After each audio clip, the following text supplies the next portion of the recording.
There's a point in the ocean where water stops behaving like water, where it thickens, darkens, refuses to mix. It looks like a surface, but it's already hundreds of meters below one. You see it, and your mind recoils, because water shouldn't do this. Water should be water. But here, it folds in on itself, curls under like an eyelid. And beneath it, another lake begins. She's hovering just above it, not moving. Her flashlight doesn't reach the bottom, because this isn't just salt water. It's something heavier, denser, almost sentient. The lights installed on the sub's exterior pulse slowly, rhythmically, as if trying to understand the boundary, as if asking permission. There's no reply, only the thick trembling of the second surface. NN. Scientists call them brine pools, underwater lakes, closed systems of hypersaline fluid, sometimes toxic, sometimes radioactive, always separate. They're warmer than the water around them. They shimmer like oil. Some of them even have beaches. Real sediment shorelines, invisible to satellites, invisible to us, unless we dive. And even then, they resist us. Submarines tip when they try to cross. Probes malfunction. In some places, the pressure inverts. Time thickens. Bubbles float in slow motion. Inside, alien bacteria thrive without oxygen, feeding on methane, ignoring everything we define as life. N. It's a world under a world. A physics nested within another. And that's the part we don't talk about enough. Not the density, not the poison, but the silence. The uncanny refusal to belong. NNSHE leans forward now. Her palm hovers just above the membrane. She doesn't touch it. Not yet. But her breath catches, because something in her recognizes it, not logically, not biologically, but mythologically. Like seeing your own eye blink back from a stranger's face. Like returning to a place you've never been and knowing exactly where the door is. NNWE thought these lakes were freaks of geology, evolutionary jokes. But what if they're not part of Earth at all? Odd if they're visitors. Deposited in, folded in. What if these lakes, the ones that shouldn't exist, aren't ours to understand, because they aren't from here? NWE never found them. They were never missing. They were never waiting. They were watching.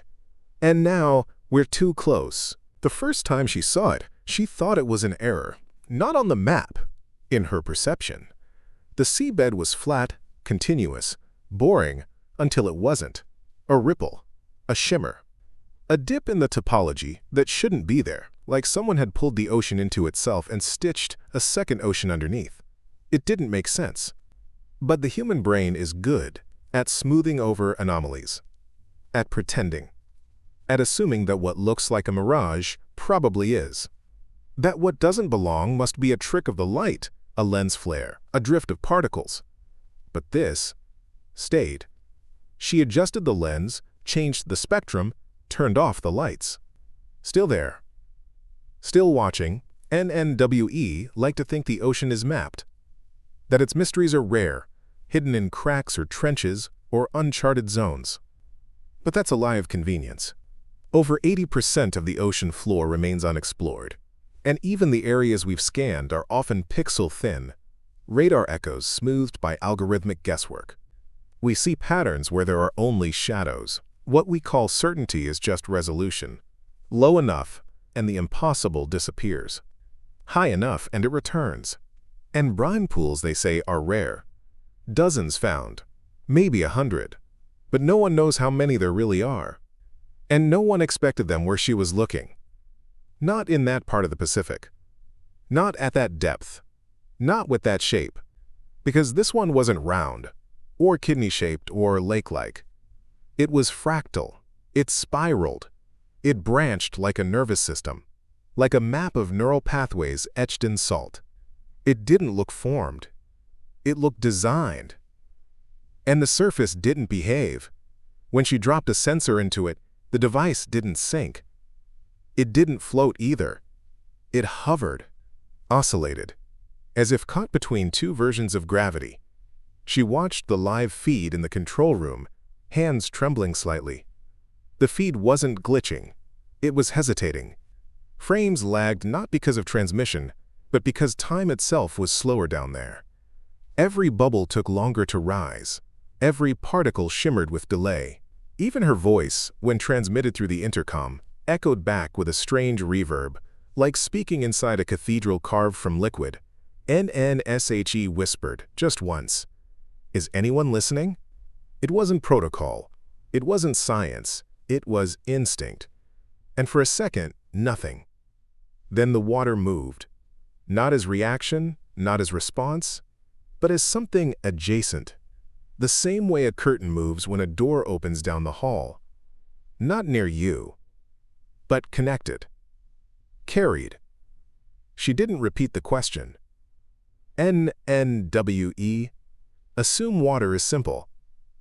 A molecule, 2 hydrogens and 1 oxygen. But deep beneath the earth, under crushing pressure and temperature, water becomes something else. Ice that burns. Liquids that don't mix. Fluids that forget how to behave. There are forms of water we've made in labs. Ice 7, Ice X, that shouldn't exist in nature, yet might lurk miles below us. And where pressure breaks rules, boundaries collapse. Between liquid and solid. Between chemistry and thought.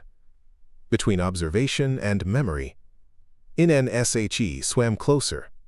Slowly. Not through the brine. That was still untouchable. But around it. Circling. Recording. But something changed. The sonar began to pulse differently. Patterns appeared. Not just in the lake, but around it. On the seabed. Faint ridges, symmetrical. Like fossilized circuits. Like runes. Not letters. Not symbols. Just geometry with purpose. NNSHE didn't speak. She just turned off the motors. Let the ocean hold her, and the silence stretched. It wasn't peaceful. It was layered, like standing between rooms in a house you don't recognize. Hearing conversations you can't quite translate. Voices that never evolved into language. Just pressure. Just rhythm. Just presence. NNTHAT night. In her cabin, she tried to sketch what she saw. But every drawing came out the same. Not a lake, but an eye. Not a surface, but a pupil. Something looking up from beneath. Something that never blinked. And still, nothing was confirmed. No samples retrieved. No anomalies officially logged. Because to log something, you must know what it is. And this wasn't anything. Not yet. It wasn't measurable. But it was there. And that was enough. And because the deeper you go, the fewer explanations survive. The ocean doesn't care about your expectations. It just waits. With layers. And folds. And silence that sounds like memory. NNSHE didn't find that lake knit found her. There's a number we use when we want to impress. 400 million cubic meters. That's the volume of the largest known brine pool on Earth. It sounds enormous. It is, but the number doesn't land. Not really, until you say it differently. Until you say 17 Niagara Falls every second. That's how much fluid it holds. Trapped beneath the Gulf. Pinned under layers of silence and sediment. Existing. Just existing. Not moving. Not mixing. Not flowing. 17 Niagara Falls that do not fall. They wait. An NSHE floated above one of them. But this wasn't the Gulf. This was deeper. Colder. Older. The sub's interface had already begun to malfunction. Depth readouts fluctuated by dozens of meters with every second. salinity sensors reset themselves in loops. The water here didn't just resist contact, it rejected logic. It forced her to stop measuring and start witnessing. And what she saw looked like intention. And brine pools are denser than the ocean because of salt. Yes, but some of them are dense in a way that doesn't match the surrounding geology. The isotope signatures are off. The ratios are wrong. Not unnatural, just displaced. Like finding snow in a desert with no clouds. Like walking into a room and knowing the furniture doesn't belong to this century. It's all matter. It's all real. But the alignment is skewed. And skew is hard to explain. It's not about content. It's about context. NNSHE placed a sensor on the boundary line, just where the normal water meets the brine. It began to hum, not emit, not record, hum. At a frequency below perception, but not below skin. Her fingers tingled, her jaw tightened. She backed away. The sensor continued, like it had found something to talk to. And that's when it changed color. NNNOT, the water. The light, and inside the brine, the probe's LEDs didn't behave normally. Red shifted to violet. White dissolved into green. And then it started repeating the sequence. Blinking. Repeating, communicating. She watched, holding her breath. Not from fear. From awe. The same way you'd watch an animal mimic your movements. Or a mirror fog, then clear, but with the wrong reflection. In later, when she tried to extract the probe, it resisted. Not mechanically, not magnetically. It felt heavy, but not because of gravity, because of reluctance, like it had chosen, or been chosen. She left it there. And back on the surface, the footage confused the review team. They blamed bioluminescence, reflection, compression errors, artifacts of data, they called it. But artifacts don't blink in prime numbers. They don't encode Fibonacci spirals. They don't mirror heartbeat intervals. NNSHE didn't argue. She just watched the footage again and again. Each time, the blink pattern started sooner and ended later, as if time wasn't fixed in the recording. As if the message grew more coherent, the longer you believed it was one. There's a word in physics for fluids that breaks standard equations, non-Newtonian. Ketchup, for example. Cornstarch in water. They stiffen under pressure. They yield under rest. But brine pools behave like memory foam for matter. Touch them, and the response is not just physical. It's conditional.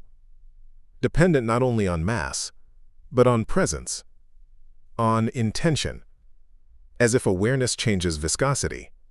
This isn't fantasy.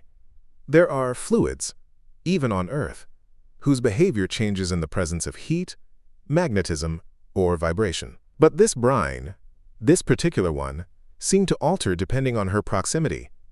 The closer she got, the slower the instruments ticked. Not stopped. Slowed. As if whatever was inside needed more time to register her shape. NSHE dreamed of it that night. Not the lake, but the blink. Over and over. Slower each time. Until the final blink didn't end. It stayed open. And in the center, a pupil. Not shaped like an eye. Not literally, but unmistakably, watching N. When she woke, her fingertips tingled where the brine had nearly touched her glove. NSHE looked at them as if they belonged to someone else. And maybe, just maybe, they did. By the third descent, something had changed. Not in the water, in her. The first time, she'd been an observer. The second, a listener.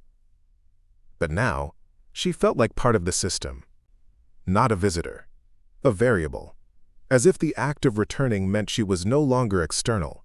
As if the lake had accepted her presence, not as anomaly, but as input. NNTHE's submarine descended slower this time, not because of drag or current, but because she wanted it to. There was no rush.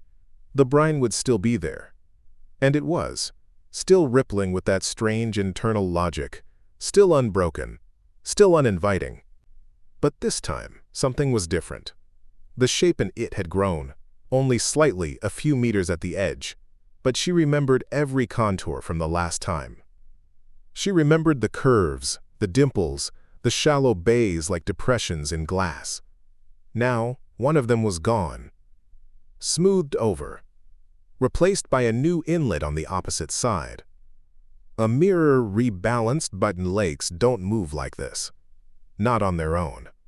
Not in days. Especially not under that much pressure. But this one did. It didn't just exist. It evolved. NNSHE traced the edge with a low-frequency sonar scan. The return was strange.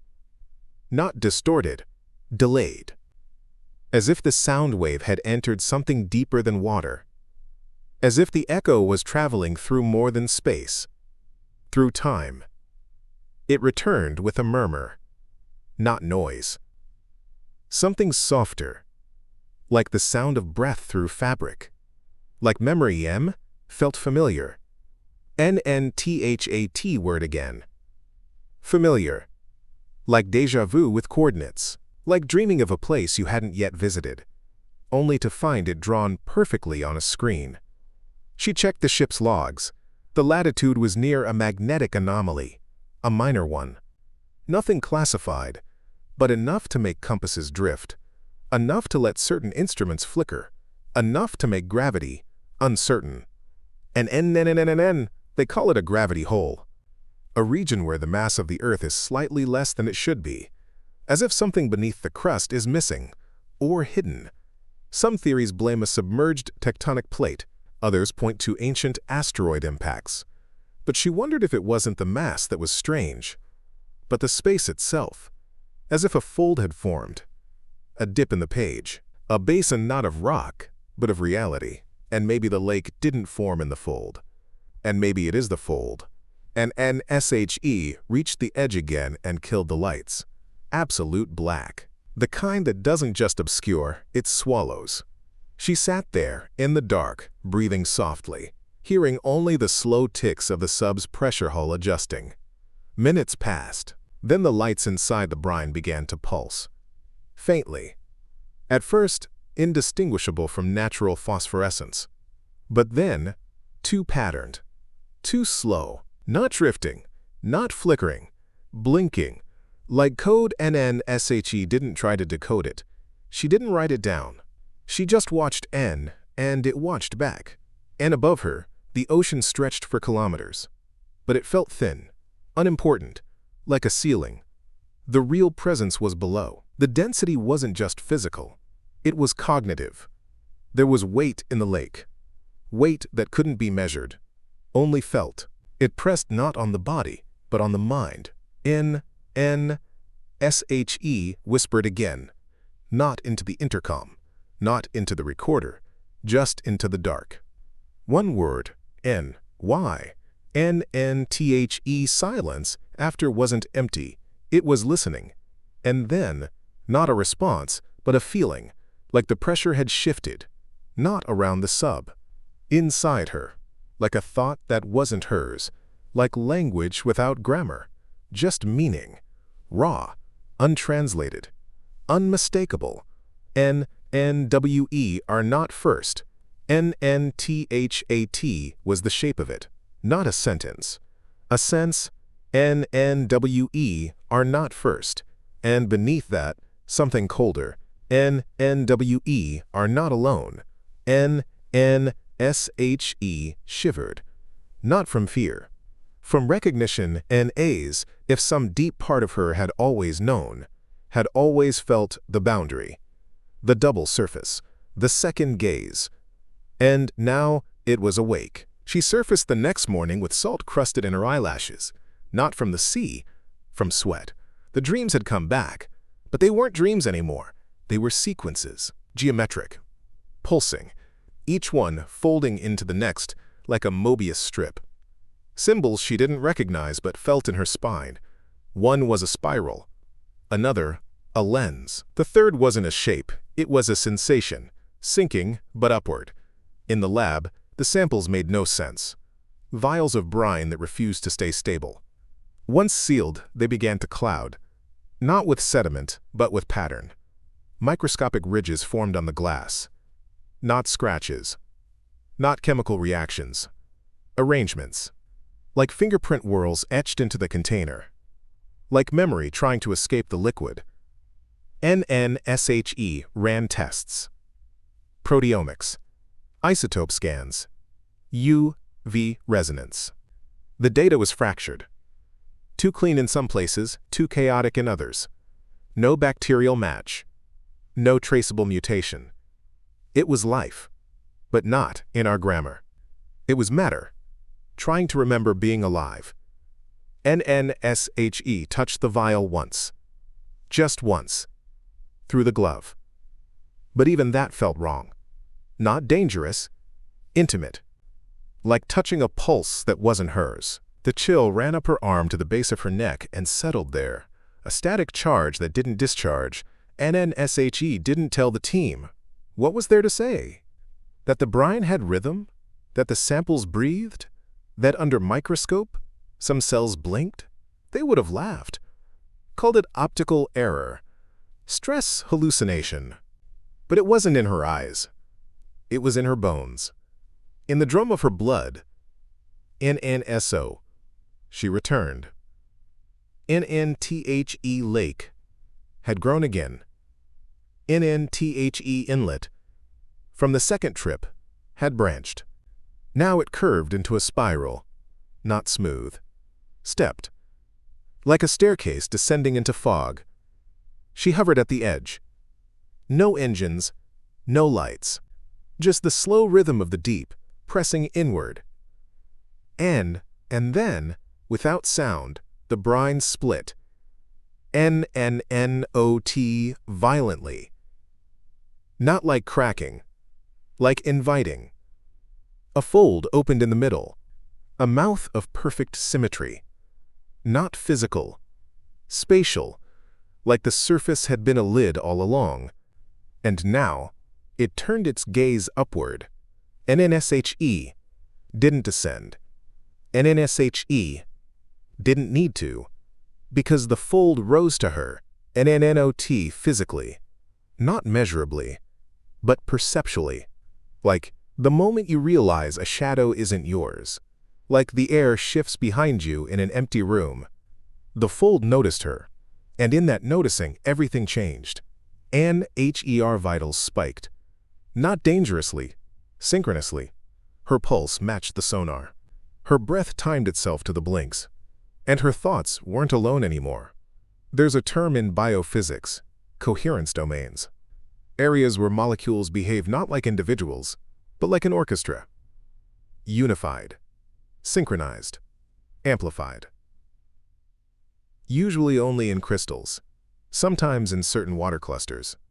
But this felt like cognition forming in a fluid, as if the lake itself had reached the threshold of thought. Or worse, remembrance. NSHE didn't speak. But she felt spoken to. NNTHE message wasn't words. It was touch. Not on skin. Under it. Like warmth under fingernails. Like silence behind the eyes. It said, "You were always going to find me." NSHE didn't know if it was true. But she didn't doubt it. And because some truths are physical. Some truths are gravitational. They don't convince. They pull. And, later, when the footage was reviewed, the anomaly was gone. No spiral. No mouth. Just static. Blank frames. But she remembered. Her pupils had dilated. Her body had shifted. Her breath had synced. NNTHE lake had touched her. Not to hurt. Not to speak. NNTO include. And now, she wasn't entirely hers anymore. NNSHE felt it in her balance, in the way her ears rang in silence. in the way metal felt warmer against her hands, in the way mirrors paused, just slightly, before returning her reflection. And she'd been seen. N-N-N-O-T scanned. Not studied. Seen. And when something sees you like that, you don't go back. You don't sleep the same. You don't think the same. You carry it like salt in the blood. Like pressure behind the ribs. Like gravity that no longer aligns with the earth. There are forces beneath our ocean that mimic lakes. That mimic silence. That mimic ignorance. N-N-B-U-T, they are not ignorant. They are waiting. Dinin and now. One of them is remembering. The day she stopped recording was the day she stopped doubting. Not because she'd given up on proof, but because she understood it wasn't meant to be shared. Some things aren't meant to be measured. Some encounters aren't for cataloging. They're for carrying. NNSHE, return to the lake without instruments. No sonar. No probes. No data capture. Just her, the sub, and the fold. It welcomed her like a place that had been waiting for her shape. Not like a home, not like a grave. Something in between. She hovered above the spiral again, but this time it didn't change. It just breathed. She felt it, in the gentle oscillation of the current, in the echo of her heartbeat across the hull. The lake no longer blinked. It watched. Constant. Soft. As if it didn't need to react anymore. As if the moment of contact had passed, and now, the moment of translation had begun. NNSHE reached out her hand, not toward the brine, but toward the space between them. The space that felt thick. Not with fluid. With history. And for the first time she felt warmth. Not from the environment, from within. Her body responding to a presence that had been folded into her. Like a signal carried in the blood. Like a resonance locked in the spine. She realized something then. The lake hadn't just seen her. It had remembered her. Memories aren't just stored in minds. They exist in rhythms, in salt, in fluids, in the mechanical patience of gravity over time. Water has memory. This is no longer poetry. It's physics. In certain conditions, molecular structures of water retain energetic imprints. Crystals form in response to sound. Droplets organize under human intention. It's real. It's fragile. And it's always been ignored. NNBUT. This was no fragile memory. This was robust. Architectural. Like finding a cathedral in a droplet. A design too large to fit in words, but small enough to fit in her cells. NNSHE started hearing things in silence. Not voices. Not hallucinations. Timings. Sequences. The rhythmic suggestion of a pattern that lived under sound. And sometimes, only sometimes, the pulse of that rhythm aligned with her own. And when it did, everything else stopped. Light shimmered differently. Objects lost mass. Time bent, NNTHE, others noticed. Not overtly, but in glances. In the way they paused when she walked past. As if her presence interrupted something, or introduced something new. They couldn't name it. But they felt it. She had become a dissonance in their space. A beat out of sync. In the mirror, she looked the same. But her gaze lingered longer now. Her movement slowed, not from exhaustion, but from calibration, as if her body was trying to move at two tempos at once. Earth's and another. At night, she drew. Not sketches of the lake anymore. Sketches of things she couldn't name. Loops. Nested arcs. Circuits made of curves. Lattices that resembled neural maps, or galaxies, or veins. And every morning she found her fingers stained with ink she didn't remember opening. She didn't recognize her own handwriting. NNSHE stopped sending reports. NNNOT because she was hiding anything. NNBUT because the language had stopped fitting. NNSHE walked differently now. She touched metal like it was skin. She heard electricity in walls. And sometimes, standing near water, she'd feel it pull toward her, not physically, but consciously, like recognition, like greeting. NNSHE returned one final time to the lake. This time, she didn't take the sub, just a suit, a line, and a decision. Bottom-water descent is quiet when you don't bring the noise with you, when you let the dark hold you. The brine didn't resist. It opened. Not physically, but perceptually. The way dreams open when you surrender. NNSHE reached the edge and waited. And it reached back, NNNOT, with form, and with knowing. There is a threshold beneath science. Beneath proof.